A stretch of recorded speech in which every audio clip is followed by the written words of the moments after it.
ಯಾವ್ದು ಪ್ರಶ್ನೆ ಕೊಡುದಿಲ್ಲ. ನಿಮಗೆ ಏನ್ ಬೇಕಾದ್ರೆ ಹೊಡ್ಕೊತ ಹೋಗ್ರಿ. ಜೈ ವಿಜಯೇಂದ್ರ ಅಂತ ಹೇಳಿ ಅದೇ ನಾ ಏನು ನಿಮಗೆ ಹೇಳುದಲ್ಲ.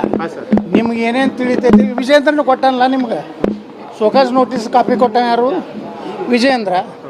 ಆ ಉತ್ತರ ಕೊಟ್ಟಾರೆ ಬಿಟ್ಟಾರ ವಿಜೇಂದ್ರ ಕೇಳ್ರಿ, ನನಗೆ ಕೇಳ್ತೀರಿ? ನಿಮ್ಗೆ ಬಂದಿದೆ ಅಂತ ಹೇಳ್ತಾನೆ ಕೇಳ್ರಿ. ಈಗ ಸೋಕಾಸ್ ನೋಟಿಸ್ ಬಿಡುಗಡೆ ಮಾಡೋದ ನನಗೆ ಮೇಲಿಗೆ ಬರೋಕ್ಕಿಂತ ಮುಂಚೆನೆ ಮೀಡಿಯಾದಾಗ ಬರ್ತೈತೆ ಅಂದ್ರೆ ವಿಜೇಂದ್ರನ ಮಾಡಿರ್ತಾನೆ.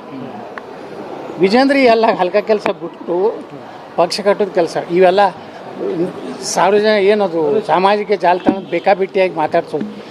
ಉತ್ತರ ಕನ್ನಡ ನಮ್ಮ ಭಾಷೆ ಏನಾರು ಉಪಯೋಗ ಮಾಡಿದ್ವಿ ಅಂದ್ರೆ ಆ ವಿಜೇಂದ್ರಲ್ಲಿ ಅವ್ರ ಅಪ್ಪನೂ ಏನು ಮಾಡ್ಲಿಕ್ಕಾಗುತ್ತೆ.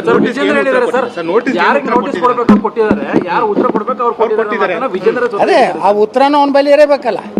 ನಿಮ್ಗೆಲ್ಲರಿಗೂ ಕೊಟ್ಟು ಕಳ್ಸ್ಯಾನಲ್ಲ ತಾಬಿಡ್ತೊಬಿಡು ಯತ್ನಾಳ್ಗೆ ನೋಟಿಸ್ ಹೊಡೆದೇ ಅವಾಗ ಏನು ಹೇಳಿದೆ ನಾನು? ನೋಟಿಸ್ ಬಂದ್ಮ್ಯಾಗ ನಾನು ಉತ್ತರ ಕೊಡ್ತೀನಿ ಅಂತ ಹೇಳಿದೆ. ನಾ ಯಾವ್ದು ಪ್ರಶ್ನೆ ಕೊಡುದಿಲ್ಲ. ನಿಮಗೆ ಏನು ಬೇಕಾದ್ರೆ ಹೊಡ್ಕೊತ ಹೋಗ್ರಿ. ಜೈ ವಿಜಯೇಂದ್ರ ಅಂತ ಹೇಳಿ ಅದೇ ನಾ ಏನು ನಿಮಗೆ ಹೇಳುದಲ್ಲ. ನಿಮ್ಗೆ ಏನೇನು ತಿಳಿತೈತಿ ವಿಜಯೇಂದ್ರನು ಕೊಟ್ಟನಲ್ಲ ನಿಮ್ಗೆ ಸೋಕಾಸ್ ನೋಟಿಸ್ ಕಾಪಿ ಕೊಟ್ಟ ಯಾರು ವಿಜಯೇಂದ್ರ.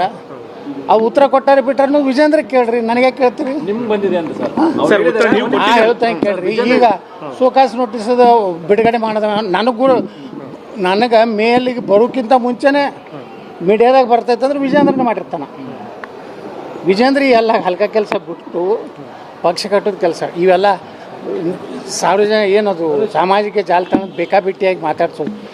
ಉತ್ತರ ಕನ್ನಡ ನಮ್ಮ ಭಾಷೆ ಏನಾರು ಉಪಯೋಗ ಮಾಡಿದ್ವಿ ಅಂದ್ರೆ ಆ ವಿಜೇಂದ್ರಲ್ಲಿ ಅವ್ರ ಅಪ್ಪನೂ ಏನು ಮಾಡ್ಲಿಕ್ಕಾಗುತ್ತೆ.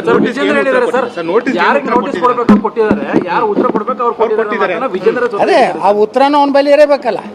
ನಿಮ್ಗೆಲ್ಲರಿಗೂ ಕೊಟ್ಟು ಕಳ್ಸ್ಯಾನಲ್ಲ ತಾಬಿಡ್ತೊಬಿಡು ಯತ್ನಾಳ್ಗೆ ನೋಟಿಸ್ ಹೊಡೆದೇ ಅವಾಗ ಏನು ಹೇಳಿದೆ ನಾನು? ನೋಟಿಸ್ ಬಂದ್ಮ್ಯಾಗ ನಾನು ಉತ್ತರ ಕೊಡ್ತೀನಿ ಅಂತ ಹೇಳಿದೆ.